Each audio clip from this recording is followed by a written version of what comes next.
Hello बच्चों, आप सभी बच्चों का मैथ एंजॉय बाय पवन सर यूट्यूब चैनल पर स्वागत है।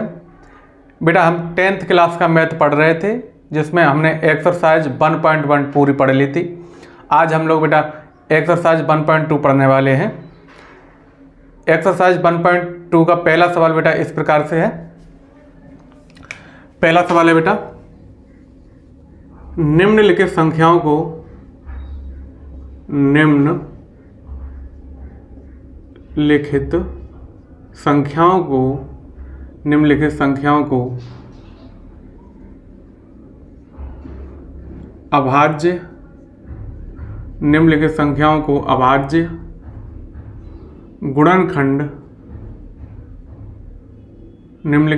को अभाज्य गुणनखंड के गुणनफल के रूप में व्यक्त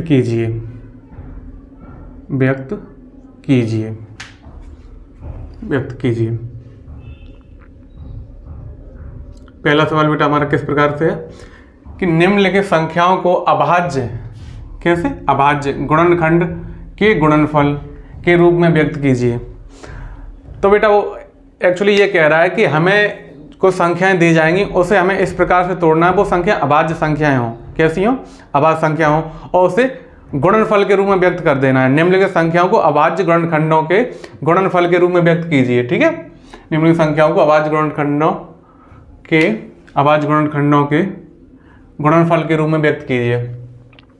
तो सबसे पहले बेटा इसे सवाल करने से पहले हम अभाज्य संख्याएं जान लेते हैं, क्योंकि जब हमें अभाज्य संख्याएं पता होंगी ना तो हम अभाज्य गुणनखंड आसानी से कर ले जाएंगे। तो अभाज्य संख्या बेटा कौन सी होती हैं आप लोग बता सकते हैं? अभाज्य संख्याएं, सबसे पहले बेटा अभाज्य संख्याएं जान लेते हैं कौन सी होती हैं। अभाज्य संख्याएं, और जब बेटा हम अभाज्य संख्याएं जब देख रहे हैं तो इसके साथ साथ हम भाज्य संख्याएं भी देख लेते हैं बेटा।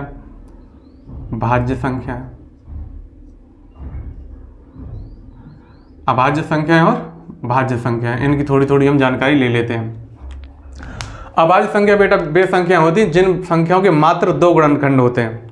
ऐसी संख्याएं जिन संख्याओं के मात्र 2 गुणनखंड होते हैं। अभाज्य संख्याओं के मात्र 2 गुणनखंड होते हैं। 2 गुणनखंड होते हैं। अच्छा, और भाज्य संख्याओं बेटा कितने होते हैं? भाज्य संख्याओं के 2 से अधिक गुणनखंड होते हैं। जो भाज्य संख्याएं होती हैं बेटा उन संख्याओं के 2 से अधिक गुणनखंड होते हैं। यहाँ 2 से अधिक गुणनखंड होते हैं।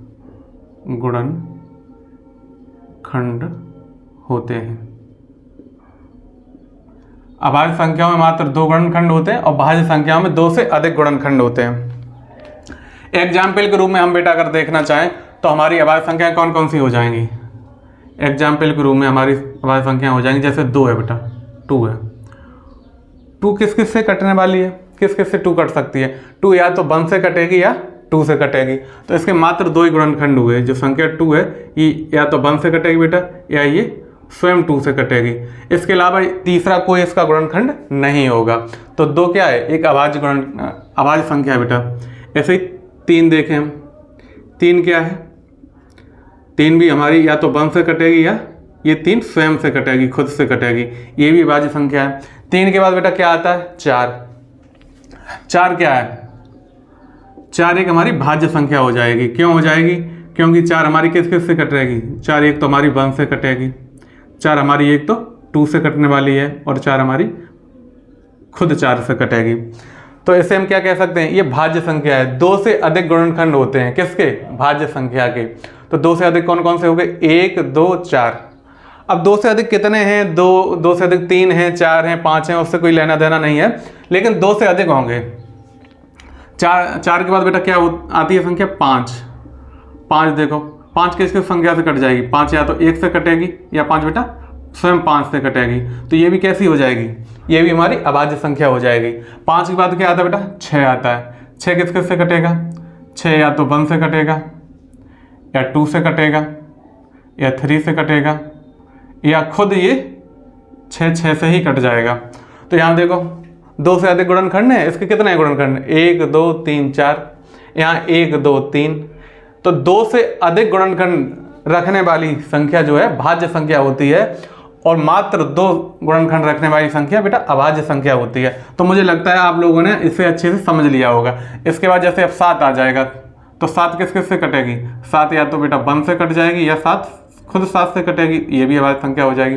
ऐसे ही 8 आएगी, 8 हमारी जो है कैसे संख्या होगी, जैसे 8 है, 8 किस किस से कट जाएगी, या तो 1 से कटेगी, 2 से कट जाएगी, 4 से कट जाएगी, और स्वयं 8 से कट जाएगी। तो ये हमारी कैसी संख्या हो गई, 8, ये हमारी भाज्य संख्या हो गई। जब भाज्य अभाज्य की बात बेटा चली है, तो हम एक काम करते हैं, इसके बारे में थोड़ी सी जानकारी और ले लेते हैं थोड़ा सा हम। सबसे छोटी अभाज्य संख्या कौन सी होती है बेटा, यहाँ देखो अभाज्य संख्या की शुरुआत कहाँ से हो रही है, 2 से हो रही ना, तो सबसे छोटी अभाज्य संख्या कौन सी होगी, सबसे छोटी अभाज्य संख्या बेटा 2 होती है। सबसे छोटी अभाज्य संख्या, सबसे छोटी अभाज्य संख्या 2 होती है, 2 होती है। अब 2 के बारे में देखो एक बात और बता दें बेटा आपको, 2 जो है एक समअभाज्य संख्या है। 2 मात्र एक ऐसी संख्या है जो समअभाज्य संख्या है, और सभी अभाज्य संख्या बेटा विषम अभाज्य संख्याएं होती हैं। मात्र 2 ही एक ऐसी संख्या है जो सम भी है और भाज्य संख्या भी है। मात्र 2 इकलौती मतलब अकेली, मात्र 2 इकलौती सम अभाज्य संख्या है, सम अभाज्य संख्या है। अच्छा, सबसे छोटी अगर भाज्य संख्या की बात करें बेटा, तो सबसे छोटी भाज्य संख्या क्या है, 4, और सभी भाज्य संख्या इससे बड़ी है। तो हम यहाँ नोट करके लिख सकते हैं, सबसे छोटी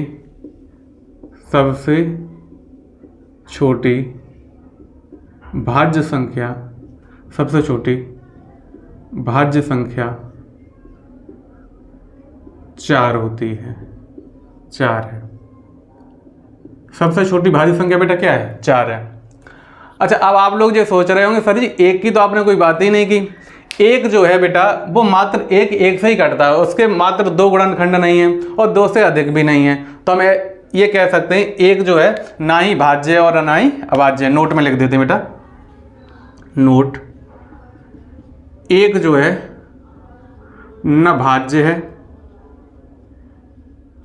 और न अभाज्य बेटा, न अभाज्य है। 1 हमारी जो ना ही भाज्य है और ना ही अभाज्य है। सबसे छोटी अभाज्य संख्या कौन सी होती है, 2, और सबसे छोटी भाज्य संख्या कौन सी होती है, 4।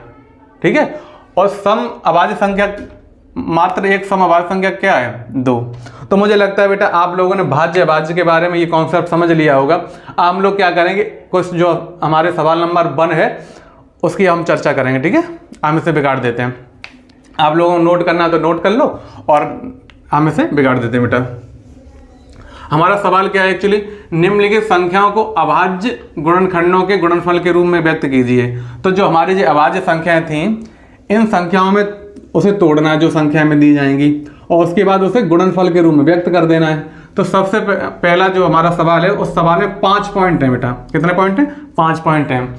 तो पहले सवाल का जो पहला पॉइंट है उसमें हमें संख्या दे रखी है 140। 140 को हमें अभाज्य संख्याओं में पहले तोड़ना है, फिर उसे गुणनफल के रूप में व्यक्त कर देना है।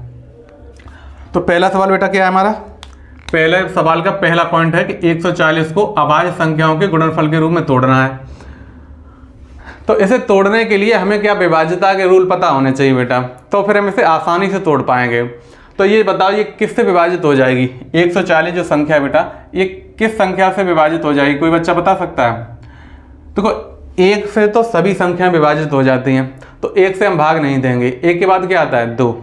अब ये हमें पता लगाना है ये 2 से विभाजित होगी कि नहीं होगी। तो हम क्या करते हैं बेटा, साथ के साथ इधर विभाज्यता के रूल भी सीखते जा रहे हैं, और यहाँ अप्लाई करते जा रहे हैं, जिससे हमें क्या होगा, ये सवाल तो आसानी से समझ में आ ही जाएगा। इसके अलावा जो भी आगे के सवाल हैं वो भी समझ में आ जाएंगे। ठीक है, तो 2 का रूल क्या होता है, कोई संख्या 2 से विभाजित होगी या नहीं होगी, ये हम कैसे पता लगाएंगे। 2 से विभाजित होने वाली संख्याएं, 2 से विभाजित होने वाली संख्याएं, विभाजित होने वाली संख्याएं, कौन सी संख्या बेटा 2 से विभाजित होगी, आप लोग बता सकते हैं। जिन संख्याओं के इकाई का अंक बेटा, जिन संख्याओं के इकाई का अंक, जिन संख्याओं के इकाई का अंक या तो बेटा 0 हो या 2 हो या 4 हो या 6 हो या 8 हो। जिन संख्याओं के इकाई का अंक 0 हो या 2 हो या 4 हो या 8 हो, वो संख्याएं बेटा 2 से विभाजित हो जाती हैं। तो यहाँ देखो, यहाँ इकाई का अंक कितना है 0, तो इसलिए ये संख्या 2 से विभाजित हो जाएगी। तो हम 2 से इसमें भाग देंगे, तो 2 से पहले 1 में देंगे, 1 में जाएगा नहीं, फिर किस में देंगे 14 में, तो 2 सत्ते 14, 7 बार चला गया है, और 0 की ये 0 उतार देंगे। अब फिर देखो बेटा 2 से इसमें भाग जाएगा, अब 70 में क्या 2 से भाग जाएगा, बिल्कुल जाएगा, क्योंकि इकाई का अंक कितना है 0। तो जिन संख्याओं के इकाई का अंक 0, 2, 4, 6 में से कुछ होगा या 8, तो वो 2 से कट जाएगी। यहाँ देखो 2 का भाग पहले हम 7 में देंगे, 2 कम 2, 2 दूना 4, 2 तिया 6, 2 चौगु 8 ज़्यादा हो जाएगा, तो 2 तिया 6, 7 में से 6 कम हो गए तो कितना बचा 1, 1 आगे 0 पीछे, कितना हो गया 10। अब 10 में देंगे तो 2 पंजे 10। अब देखो बेटा यहाँ पे इकाई का अंक कितना है 5। अब यहाँ पे देखो 2 से भाग जाएगा क्या, 2 से भाग नहीं जाएगा। क्यों नहीं जाएगा, 2 से भाग उन्हीं संख्याओं में जाता है जिनके इकाई का अंक या तो 0 हो या 2 हो या 4 हो या 6 हो या 8 हो। इनमें से तो कोई इकाई का अंक है नहीं, तो यहाँ पे भाग किससे जा सकता है। अच्छा 3 से हम चेक कर लेते हैं। तो 3 से विभाज्यता का नियम आप लोग जानते हैं। 3 से विभाज्यता का नियम हमारा क्या होता है, अगर कोई संख्या हमें दी गई है, अगर उसके अंकों का योग 3 से विभाजित होता है, 3 से विभाज्यता का नियम या विभाजित होने वाली संख्या, विभाजित होने वाली संख्याएं, 3 से विभाजित होने वाली संख्याएं, जिन संख्याओं के अंकों का योग बेटा, जिन संख्याओं के अंकों का योग 3 से विभाजित है तो वो संख्या 3 से विभाजित हो जाएगी। जिन संख्याओं के अंकों का योग, अंकों का योग, योग का मतलब जोड़, योग का मतलब क्या होता है बेटा जोड़।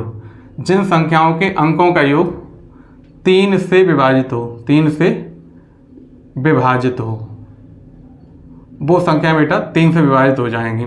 जिन संख्याओं के अंकों का योग 3 से विभाजित हो, वो 3 से विभाजित हो जाएंगी।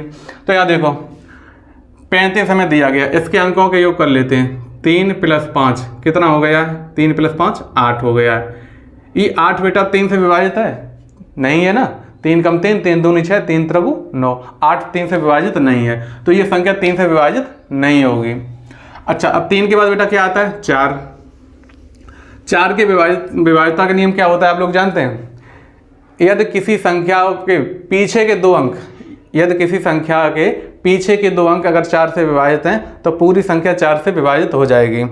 तो मैं 4 से विभाजित होने वाली संख्याओं के लिए बेटा रूल लिख देता हूँ। 4 से विभाजित होने वाली संख्याएं, होने वाली संख्याएं, 4 से विभाजित होने वाली संख्याएं, यदि पीछे के 2 अंक 4 से विभाजित हों, पीछे के 2 अंक, पीछे के 2 अंक यदि 4 से विभाजित हो तो वो संख्या बेटा 4 से विभाजित हो जाएगी।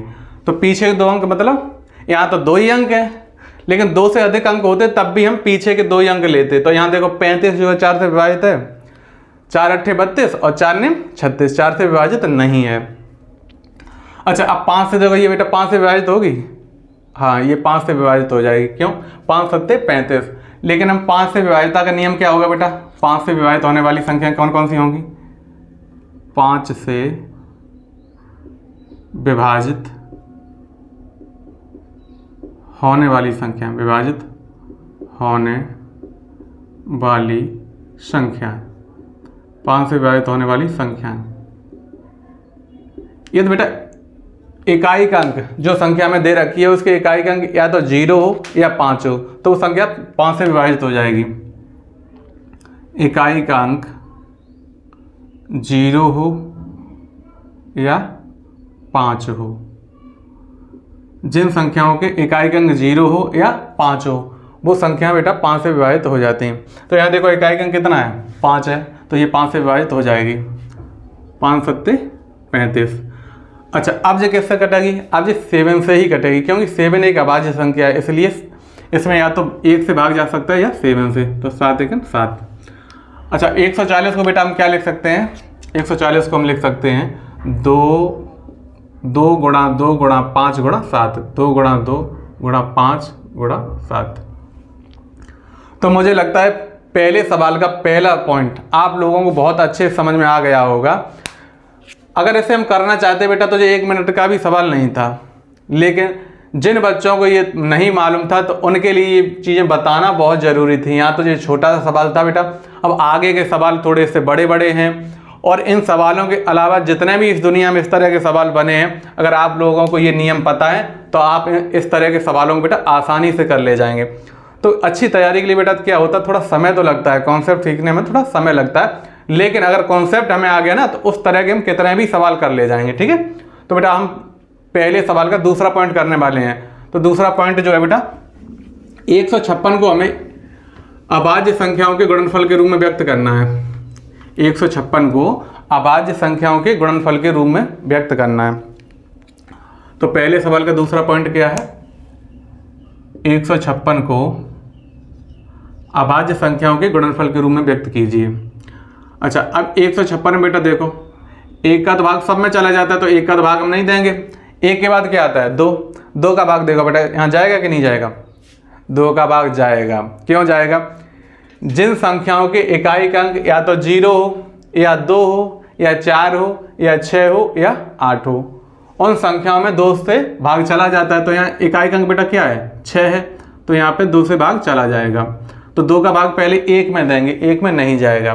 फिर हम क्या करेंगे 2 का भाग 15 में देंगे, तो 2 सत्ते 14, 2 अट्ठे 16 ज़्यादा हो जाएगा ना, तो 2 सत्ते 14, तो 7 बार भाग गया, तो 15 में से 14 को घटाएंगे, क्योंकि 15 में भाग दिया ना। देखो मुझे ऐसा लगता है कि आप सभी लोग बेटा ये बात समझ रहे होंगे, लेकिन जो भी बच्चे नहीं समझ रहे हैं वो यहाँ थोड़ा सा देख लें 1 मिनट के लिए। 2 का भाग हम किस में दिया 15 में, तो कितनी बार गया 2 सत्ते 14, तो जितनी बार गया उसे तो बेटा हमने यहाँ लिख दिया है, और किस में दिया 15 में, तो 2 सत्ते 14, तो 15 में से 14 घटाएंगे तो कितना आएगा 1। लेकिन यहाँ हम बेटा छोटी जब क्लासों में होते हैं तो ये काम लिखित रूप में करते हैं, और जब बड़ी क्लासों में आ जाते हैं तो ये काम हम मौखिक करते हैं, माइंड में करते हैं। तो 2 का भाग हमने 15 में दिया, तो 2 सत्ते 14, 7 बार गया, 15 में से 14 को घटाएंगे कितना बचेगा 1, तो 15 में से 14 घटाया कितना बचा 1, 1 आगे बचा है 6 पीछे, जैसे यहाँ 6 होता 1 आगे 6 पीछे, 6 उतार लेते तो कितना हो जाता है 16 हो जाता है ना। अब 2 का भाग हम 16 में देंगे, तो 2 अट्ठे 16।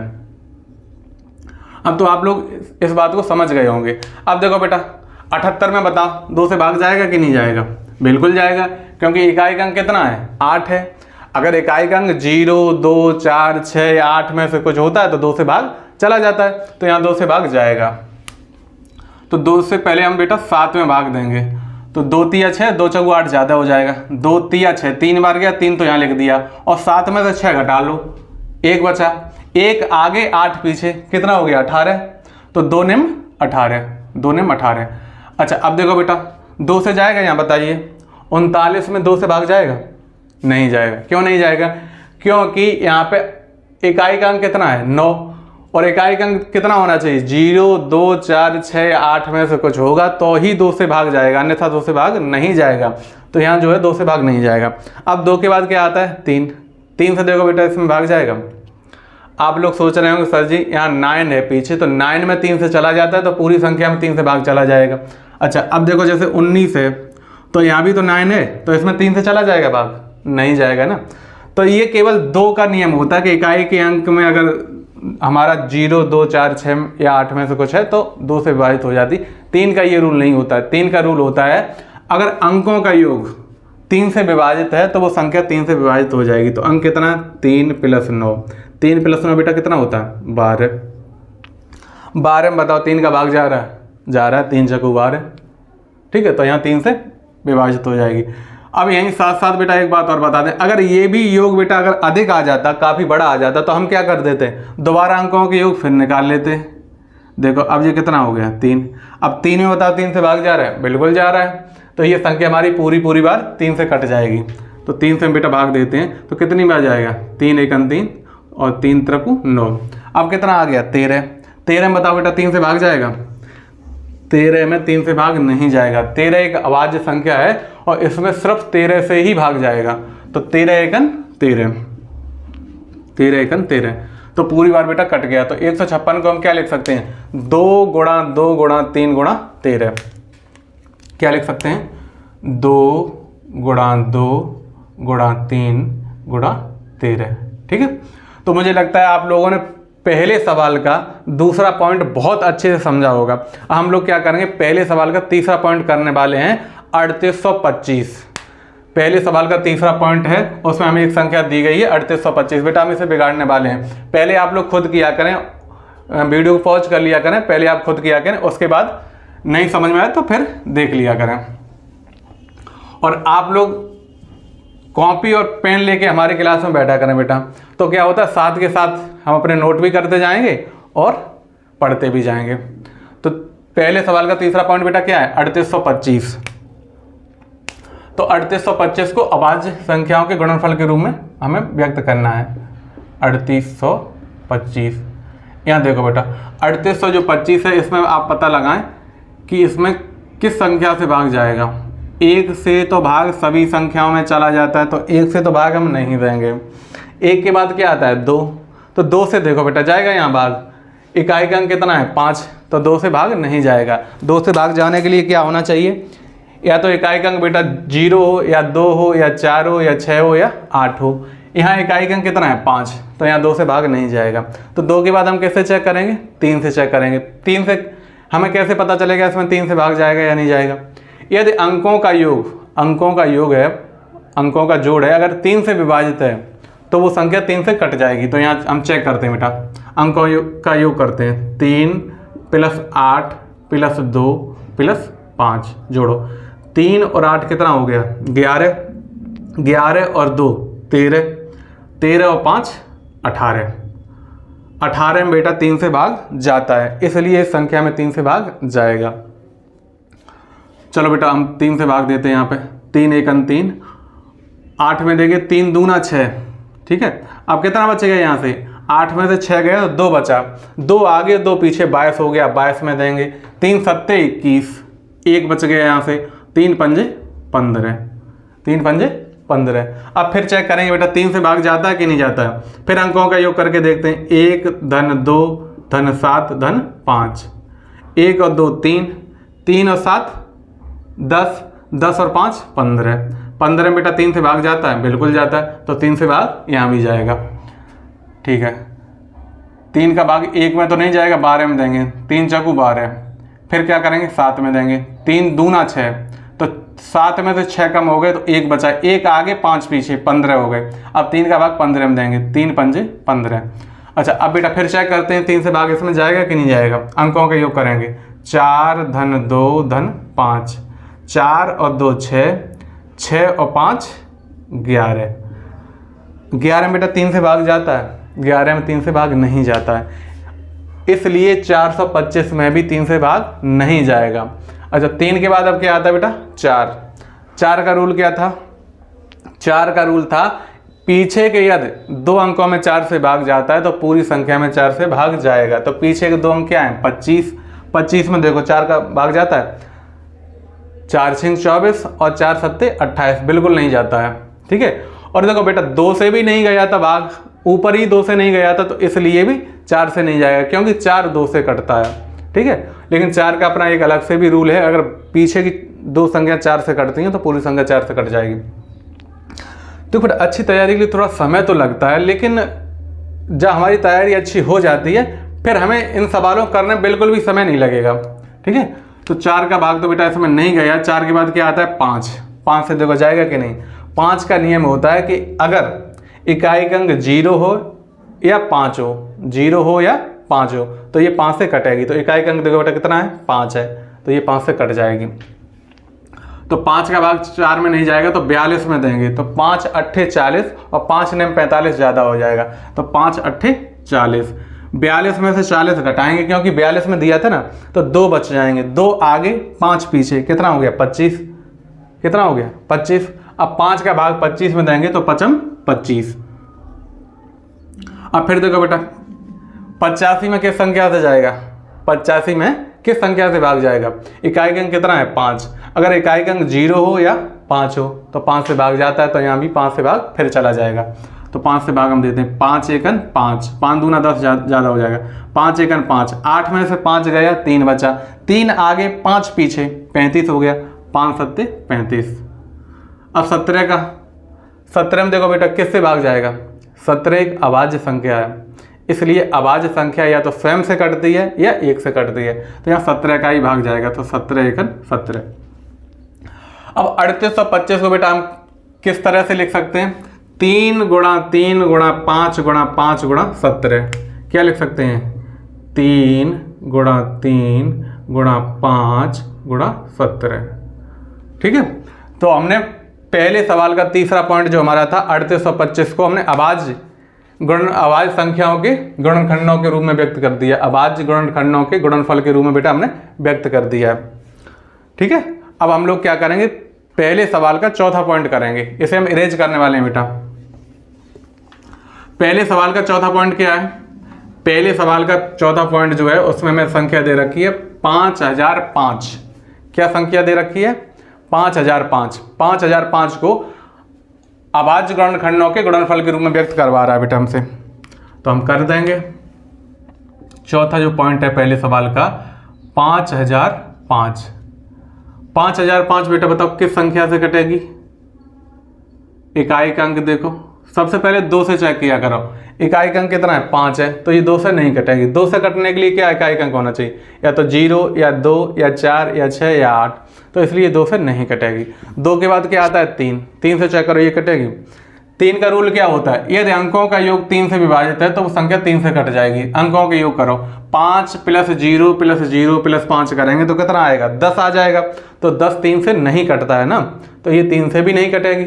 4 का रूल क्या बताया था, पीछे के 2 अंक अगर 4 से विभाजित हैं, 0 और 5 अगर 4 से विभाजित हैं तो ये 4 से विभाजित हो जाएगी, तो ये 4 से भी नहीं कटेगी।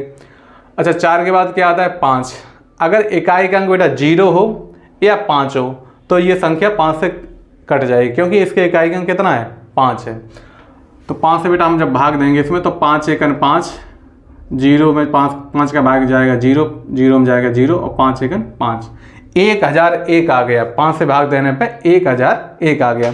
अब 1001 बेटा किससे कटेगी, 5 से तो नहीं कटेगी। क्यों नहीं कटेगी, क्योंकि इकाई का अंक ना ही 0 है और ना ही 5 है, तो इसलिए 5 से नहीं कटेगी।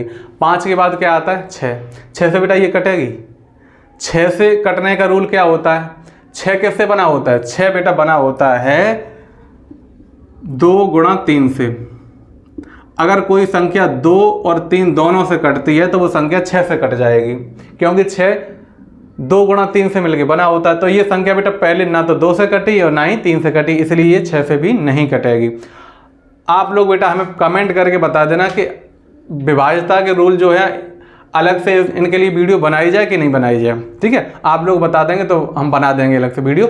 और वैसे यहाँ पे मौखिक रूप से चर्चा तो बेटा हम कर ही रहे हैं। ठीक है, विभाज्यता के रूल बेटे यहाँ पे आपके लिए वैसे पढ़ाने के लिए इन्होंने नहीं कहा है, लेकिन बिना उन रूलों के ये सवाल करना थोड़ा हमारे लिए मुश्किल हो जाएंगे, इसलिए वो रूल हमें या तो पता होना चाहिए, और नहीं पता है तो बेटा हम यहाँ साथ के साथ देखते जा रहे हैं। तो ये बेटा 6 से नहीं कटेगी। 6 के बाद क्या आता है 7 आता है। 7 से चेक करो, 7 से विभाज्यता का नियम बेटा ये होता है कि उसमें हम पेयर बनाते हैं, 3 के पीछे से जोड़े बनाते हैं, और जोड़े बनाने के बाद एक जोड़ा जो छोटा होता है बड़े में से घटा देते हैं, तो वो थोड़ा बड़ा रूल है। तो हम क्या करेंगे 7 का भाग यहाँ खुद ही चेक करके देख लेंगे जाता है या नहीं जाता है। 7 के लिए बेटा आप स्वयं चेक करके देख रहे हैं, अगर नहीं जाए तो नहीं जाएगा और चला जाएगा तो चला जाएगा। इसके लिए जो रूल है वो थोड़ा बड़ा रूल है, तो इसकी चर्चा हम फिर कभी कर लेंगे। तो 7 का हम 1 में भाग देंगे, नहीं जाएगा, तो 7 का फिर किस में देंगे, 10 में देंगे। तो 7 एकन 7, 10 में से जब 7 कम हो गए तो कितना बचा, 3 बचा। 3 आगे 0 पीछे, कितना हो गया, 30 हो गया। 30 में 7 का हम भाग देंगे तो 7 चकू 28, कितनी बार गया, 4 बार। अच्छा 30 में से जब 28 घटाए कितना बचा, 2, 2 आगे 1 पीछे, 21 हो गया। तो 7 तिया 21, 7 का भाग जो है 1001 में पूरी बार चला गया। अब फिर देखो 7 से जाएगा क्या, 7 दूना 14, और यहाँ फिर नहीं जाता, 3 में नहीं जाता आगे, तो 7 से नहीं जाएगा। 7 के बाद 8 से देखो, 8 से जाएगा, 8 से भी नहीं जाएगा, क्योंकि 8 2 से भी कटता है और 8 4 से भी कटता है। और ये पहले ना ही बेटा 2 से कटी और ना ही 4 से कटी, तो 8 से नहीं जाएगा। 8 के बाद बेटा 9 से पता जाएगा। 9 से विभाज्यता का नियम होता है कि यदि संख्याओं के अंकों का योग 9 से विभाजित होता है तो संख्या भी 9 से विभाजित हो जाएगी। तो अंकों का योग देखो, 3 और 4 7, 7 और 1 8, 8 में 9 से भाग नहीं जाता है, तो ये 9 से नहीं कटेगी। 9 से विभाज्यता का नियम होता है। 10 से बताओ, 10 से बेटा विभाज्यता का नियम होता है कि अगर इकाई का अंक 0 है तो 10 से कटेगी, अन्यथा नहीं कटेगी। तो यहाँ इकाई का अंक कितना है, 3, तो ये 10 से भी नहीं कटेगी। 11 का बताओ, 11 का बेटा विभाज्यता का नियम होता है कि यदि विषम स्थानों पे आए अंकों का योग और सम स्थानों पे आए अंकों का योग करने के बाद हम उनका अंतर निकालें तो अंतर या तो 0 आ जाए या वो 11 का गुणा जा जाए, तो संख्या 11 से विभाजित हो जाएगी। तो विषम स्थानों बेटा कौन कौन से अंक हैं, एक तो ये 1 है, दूसरा स्थान ये सम है ये वाला, और ये फिर विषम है। तो विषम स्थानों पे अंकों का योग कितना हो गया, 1 और 3, कितना हो गया, 4। सम स्थान पे बेटा केवल एक ही अंक है, 4। तो विषम स्थानों पे अंकों का योग करेंगे और सम स्थानों पे अंकों का योग करेंगे, फिर उनका अंतर निकालेंगे। क्या निकालेंगे बेटा, अंतर निकालेंगे, घटाना निकालेंगे। तो 4 में से 4 गए तो कितना आया, 0।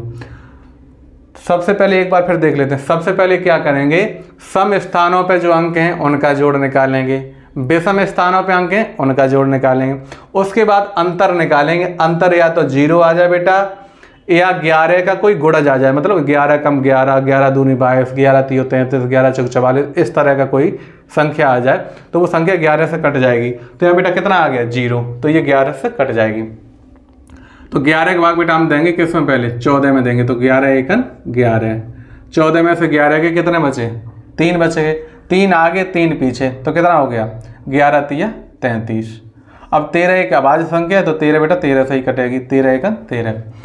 अब 5005 को बेटा हम किस तरह से व्यक्त कर सकते हैं, 5005 को हम लिख देंगे 5 गुणा 7 गुणा 11 गुणा 13। तो मुझे लगता है बेटा पहले सवाल का चौथा पॉइंट जो है आप लोगों ने बहुत अच्छे से समझा होगा। अब आप लोग इसे नोट कर सकते हैं, हम इसे बिगाड़ने वाले हैं। अच्छा, अब पहले सवाल का 5वां पॉइंट हम बेटा करेंगे। तो पहले सवाल का 5वां पॉइंट जो हमें क्या संख्या दे रखी है वो इस प्रकार से है 7429। 7429 का जो है हमें अभाज्य गुणनखंडों के गुणनफल के रूप में व्यक्त करना है। पहले सवाल का 5वां पॉइंट, पहले सवाल का 5वां पॉइंट इस प्रकार से है 7429। क्या बेटा, 7429। 7429 में बेटा देखो ये किससे कटेगी, 7429 किससे कटेगी, 2 से तो ये नहीं कटेगी क्योंकि इकाई का अंक 9 है, इसलिए 2 से नहीं कटेगी। 2 से कटने के लिए इकाई का अंक 0 2 4 6 8 में से कुछ होना चाहिए। अंकों के योग हम देखेंगे, अगर 3 से कटता है तो ये 3 से कटेगी। पीछे के 2 अंक अगर 4 से कटते हैं तो ये 4 से कट जाएगी। इकाई का अंक 0 या 5 में से कुछ है तो ये 5 से कटेगी। 6 से कटने के लिए 2 से या 3 से विभाजित होने चाहिए। तो बेटा इस तरह से आप लोगों ने 4 पॉइंट कर लिए हैं, पहले सवाल के 4 पॉइंट कर लिए, तो आप लोगों ने काफ़ी कुछ सीख लिया है। तो आप ऐसे स्वयं चेक करेंगे, तो ऐसे आप चेक करते जाएंगे, चेक करते जाएंगे, तो आगे जाके ये बेटा 17 से कटेगी। किससे कटेगी, 17 से कटेगी। आप खुद चेक करेंगे बेटा ऐसे। तो 17 के भाग 7 में तो नहीं जाएगा, तो हम 74 में देंगे। तो 17 कम 17, 17 दूनी 34, 17 कम 17, 17 दूनी 34, 17 तो क्या बन 17 चकू 68, 17 पंजे 85 ज़्यादा हो जाएगा, तो 17 चकू 68। तो 74 में से बेटा जब हम 68 घटाते हैं तो कितना आएगा, 4 में से 8 नहीं जाएगा, यहाँ हासिल ले लेंगे 14, 14 में से 8 गया तो 6 बच गया, यहाँ 6 रह गए, 6 में से 6 जाएंगे तो 0 बच जाएगा। तो आगे 6 रह गए बेटा और पीछे 2, आगे 6 पीछे 2, कितना हो गया 62 हो गया। तो हम 62 में देंगे। तो 17 कम 17, 17 दूनी 34, 17 3 51, 17 चौकू 68 ज़्यादा हो जाएगा। तो 17 3 51, 68 जो है 62 ज़्यादा से हो रहा है, 62 से ज़्यादा हो रहा था 68। तो 17 3 51।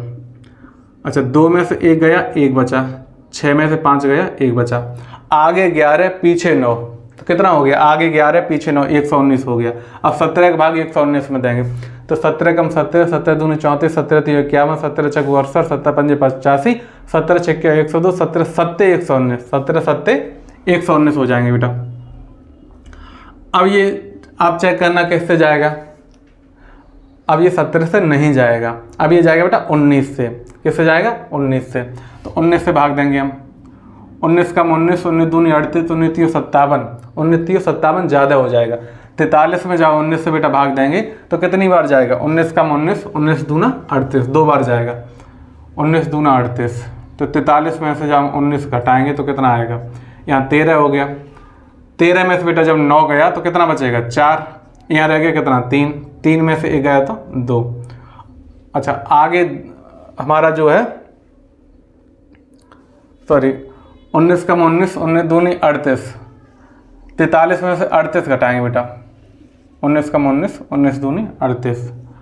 तो 13 में से 8 गया तो कितना बचा 5, और यहाँ रह गया 3, आगे सांसें ले ली थी ना, 3 में से 3 जाएगा तो कितना बचेगा 0, आगे 5 पीछे 7, कितना हो गया 57। अब 19 का भाग 57 में देंगे। 19 कम 19, 19 दूनी 38 और 19 3 57, कितनी बार गया 3 बार गया, 19 3 57। अब 23 आप लोग जानते होंगे 23 एक अभाज्य संख्या है, तो 23 या तो स्वयं से कटेगी या 1 से कटेगी। तो 23 1 23। तो इस प्रकार से बेटा हमने 5 पॉइंट कर लिए हैं।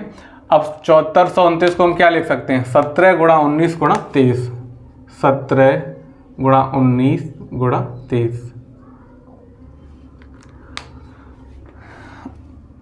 इस सवाल को बेटा आप लोग नोट कर सकते हैं। आप लोगों को ये पहले सवाल के 5 पॉइंट मुझे लगता है बहुत अच्छे समझ में आए होंगे, आप लोग बहुत अच्छे से पढ़ रहे हैं और आप लोग हमारी वीडियो बेटा इतने अच्छे से देख रहे हैं, इतने ध्यान से समझ रहे हैं, इसके लिए आप लोगों को बहुत बहुत धन्यवाद। अब आगे के सवाल बेटा हम आगे के वीडियो में करेंगे।